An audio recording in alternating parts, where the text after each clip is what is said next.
हमारे देश की भाषाई विरासत को समर्पित एक महत्वपूर्ण कदम के रूप में प्रधानमंत्री नरेंद्र मोदी के नेतृत्व में कैबिनेट ने मराठी, पाली, प्राकृत, असमिया और बंगाली भाषा को शास्त्रीय भाषा का दर्जा प्रदान किया है। इस फैसले का स्वागत करते हुए भाषाई जानकारों और विशेषज्ञों ने प्रसन्नता जाहिर की है।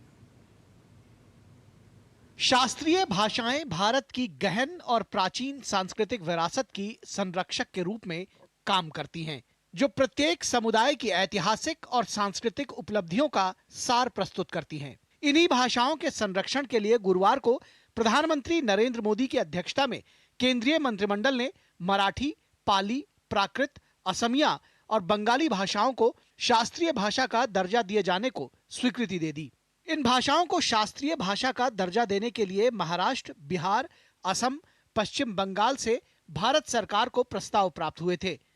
भाषाओं को शास्त्रीय भाषा के रूप में शामिल करने से खासकर शैक्षणिक और शोध क्षेत्रों में रोजगार के अहम अवसर पैदा होंगे। इसके अतिरिक्त इन भाषाओं के प्राचीन ग्रंथों के संरक्षण, दस्तावेजीकरण और डिजिटलीकरण से संग्रह, अनुवाद, प्रकाशन और डिजिटल मीडिया में रोजगार पैदा होंगे।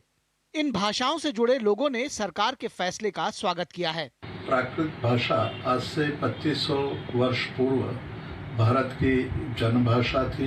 प्राकृत भाषा में बहुत सारे ग्रंथ रचे गए हैं। भारत सरकार ने प्राचीन भाषा प्राकृत को शास्त्रीय भाषा का दर्जा देकर के बहुप्रतीक्षित कार्य किया है। In fact this is of a historical significance that these languages are being included in the classical languages, because we know all our ancient literature is in these languages. Shri Narendra Modi ji के नेतृत्व में केंद्रीय मंत्रिमंडल के द्वारा मराठी, बांग्ला, असमिया, पाली, प्राकृत भाषाओं को शास्त्रीय भाषा की मान्यता देना ये एक बहुत बड़ा ऐतिहासिक कदम है। पाली भारतीय उपमहाद्वीप की एक मध्य इंडो यूरोपीय धार्मिक भाषा है।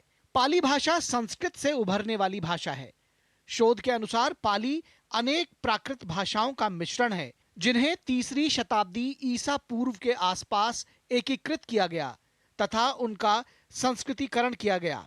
पाली एक संस्कृत संबंधित मध्य भारतीय भाषा है, जिसका प्रयोग बौद्ध ग्रंथों और साहित्य में किया जाता है। 2000 से अधिक वर्षों तक भारत, श्रीलंका और दक्षिण पूर्व एशिया के थेरवाद बौद्धों द्वारा इसे बुद्ध की भाषा माना जाता रहा।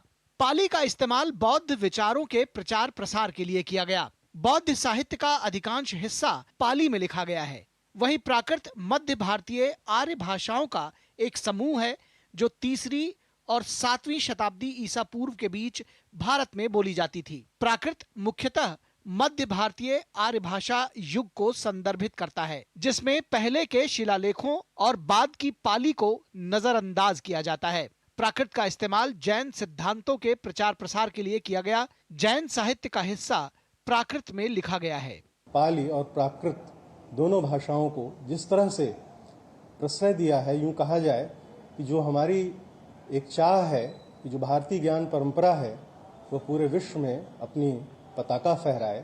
निश्चित रूप से सरकार का यह फैसला स्वागत योग्य है, क्योंकि हमारे आसपास जो आधुनिक विभाग हैं वे तब तक फल फूल नहीं सकते हैं जब तक कि जो हमारी प्राचीन विरासत है उसमें उनके जड़ों से ऑक्सीजन न मिले।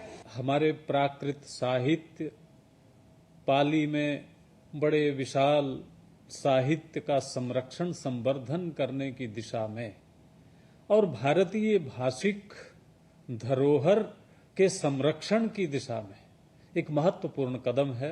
इन भाषाओं का मेन स्ट्रीम में आना निहायत जरूरी था और सरकार ने एक बहुत ही अच्छा निर्णय लिया है। असल भारत सरकार ने 12 अक्टूबर 2004 को शास्त्रीय भाषा के रूप में भाषाओं की एक नई श्रेणी बनाने का निर्णय लिया, जिसके तहत तमिल को शास्त्रीय भाषा घोषित किया गया तथा उसके बाद संस्कृत, तेलुगु, कन्नड़, मलयालम और उड़िया को शास्त्रीय भाषा का दर्जा दिया गया।